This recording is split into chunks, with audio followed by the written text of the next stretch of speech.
Hey guys, if you like my videos, click on subscribe and give me a like.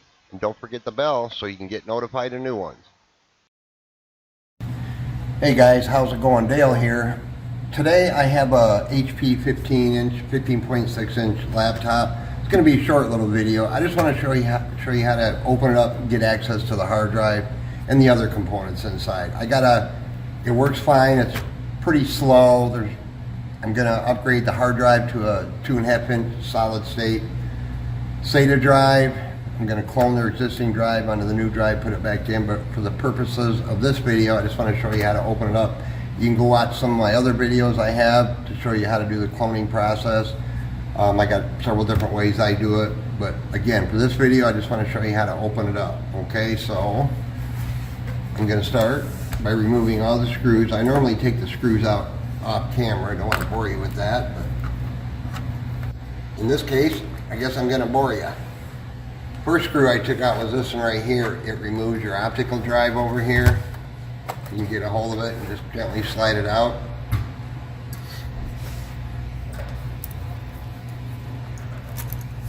I'm using a number 0 Phillips screwdriver with a good magnetic tip on it. Magnetic is good. They come out pretty easy.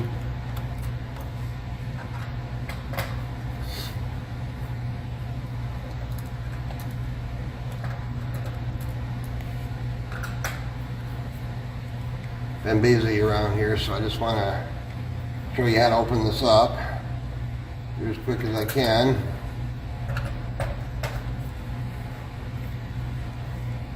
A lot of times when I'm busy at the store here, I use my cordless screwdriver. For me, it seems to go a little quicker, but I'll rough it today.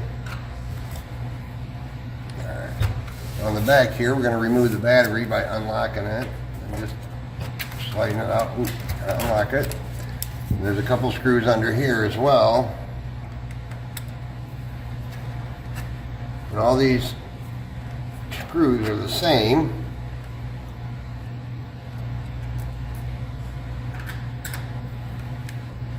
This one's never been opened up before, according to the customer. Right now, you gotta carefully remove these little rubber feet that they have. I use a very sharp, very thin little metal tool. It doesn't take too much to get these off. They use self-adhesive just like that. And there's a screw underneath each one. The self-adhesive that's on there should be enough to put it back on, but you could put a little micro speck of little adhesive or some super glue on there if you're worried about them falling back off when you put them back on.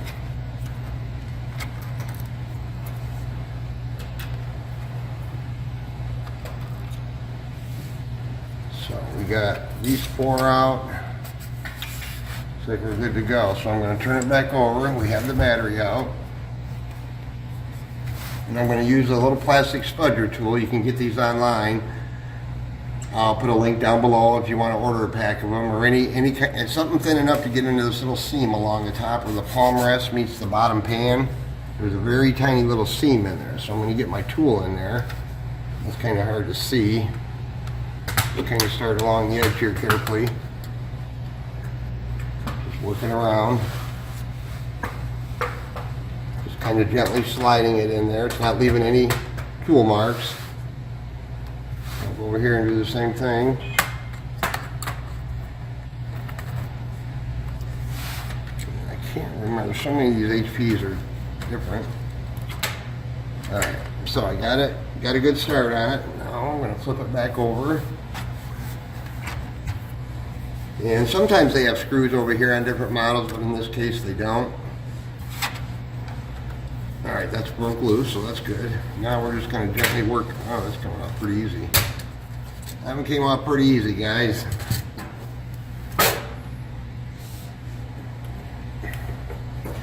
Alright, so here's what we got. I might even give them a free stick of RAM. This has got 4 gig. Looks like BC3L. Got an extra slot, so that's good. I believe this is an AMD A7 CPU. put another stick of RAM in there for them, get them up to 8 gigs. Here's your hard drive right here, and there's going to be a screw here, screw over here to get it out. Let me get those out of there. Like I said, I'm going to go, I got a cloning station that I can do these clones really quick. I do so many every day. I'm just going to clone this on the new SATA SSD, put it back in, boot it up, get some updates, and it'll be good to go. So over here, you can see, if you look here on the motherboard, gotta be careful. There's a little connector here we're gonna flip up right here, this little white. Grab the best tool I had. It just flips up like that. And then the cable just slides right out. Just get a hold of the drive again.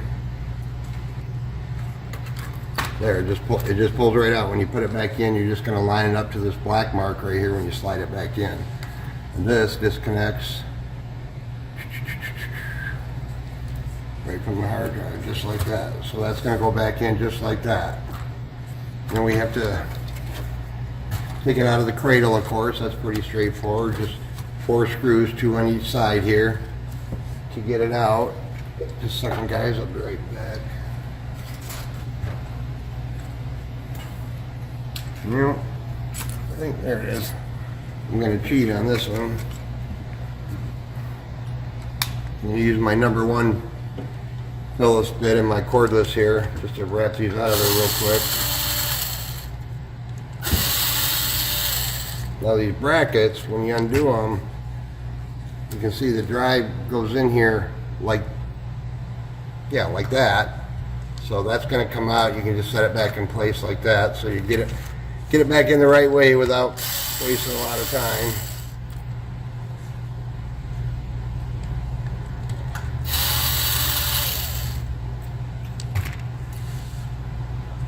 So that's going to go in there just like that. Okay, so like I said, I'm going to clone this, put the hard drive back in. I'm going to put an extra stick of memory in there for them. No charge, of course. And this is just a little 500 gig Western Digital hard drive. So that's what I wanted to show you, how to get access to this. Basically, when you're all done putting your new drive in or whatever you're going to do, just do everything in reverse. Pretty straightforward. I hope this was helpful. Don't forget to subscribe. Check out more of my videos. Thanks for watching and have a great day.